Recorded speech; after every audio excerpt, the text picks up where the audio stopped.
Theme Essay, Education and Equity. Part 1, Threshold Concepts. During my studies on education and equity, I came across various threshold concepts that introduced me to new perspectives and ways of thinking. However, one of the most significant and impactful concepts that I learned about was systemic racism.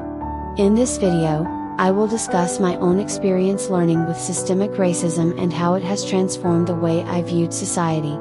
This concept was critical because it tied together various themes and ideas about the systems and structures that perpetuate inequality and disadvantage certain groups of people. It helped me see how issues of equity and social justice were interconnected and how addressing one issue could have a ripple effect on others.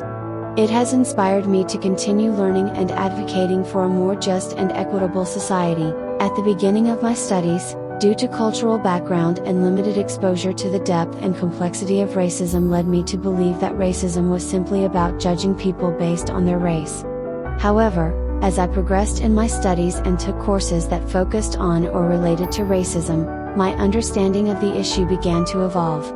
According to Eitzen and Zen, 2017, racism is prejudice and discrimination against a certain ethnic group because of their race. Racism is much more than just personal biases, it is a systemic issue that is deeply embedded in our society. This realization was difficult, but it was also an important step in my growth and understanding. As I continued to learn, my perceptions and attitudes towards racism began to change. I started to recognize my own privilege and the ways in which my cultural background had shielded me from experiencing racism. I became aware of the subtle forms of racism that exist in everyday life and how they perpetuate inequality and disadvantage certain groups of people.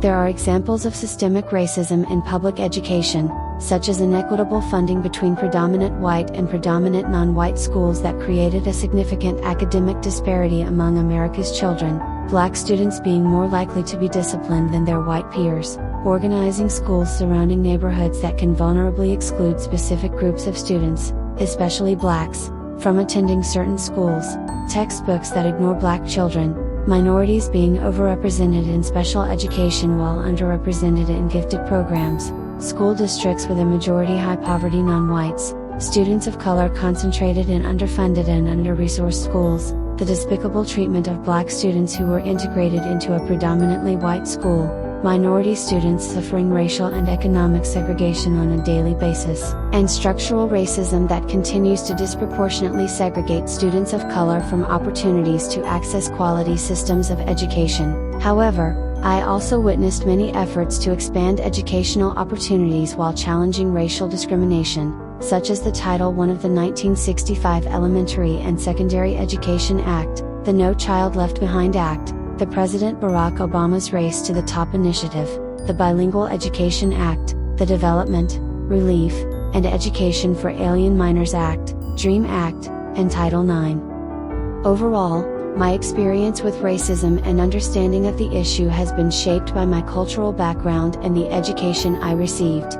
I have come to realize that my understanding of systemic racism has undergone a significant transformation. Through my involvement in different coursework, I developed a more comprehensive and practical understanding of racism as a system of advantages. By applying this knowledge in my everyday life and future career, I believe that I can contribute to creating a more equitable and just society towards a way that I can get better as a whole. Part 2, Reflect on Challenges. I discovered that the ideas about systemic racism were frequently challenging, not because the term itself, but because people may not willing to change their minds and feelings towards Blacks. Therefore, people often dismiss this subject, and we continue to live in a society where violence against Black bodies is accepted as normal in all aspects of our life. In my personal development, I was able to work through this challenge as I built up my perspective on race to advance social equity for all. This has been due to the abundance of self-reflection, discussion and analytical papers.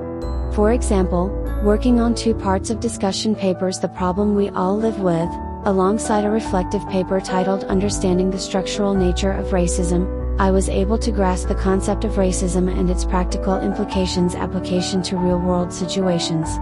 In my experience, regular written coursework worked as an effective strategy to overcome those challenges and difficulties.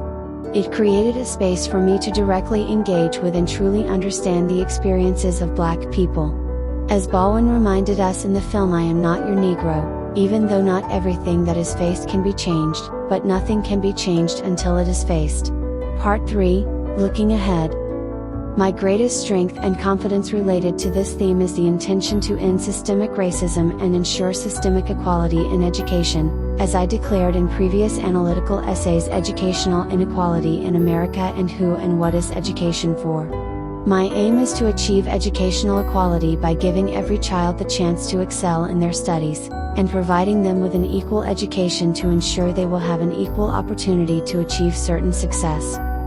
Past challenges on systemic racism have placed a strong effect on my perspective regarding educational equity for all children. To work on next in my development related to this theme, I would suggest to continue on using journals to critically reflect on my own thoughts, become comfortable in any discomforts, and move forward with dismantling systemic racism policies and procedures in schools. As an educator, I would promote an anti-bias, anti-racism curriculum that supports the experiences of people of color, while oppose the dominance of whiteness. I would also facilitate young minds to make sense of any disparities that they encounter, not only in schools, but also in other places, as I described in a previous infographic poster, The Color of Us. I am committed to continuing to learn and advocate for a more just and equitable society where everyone has an equal opportunity to thrive.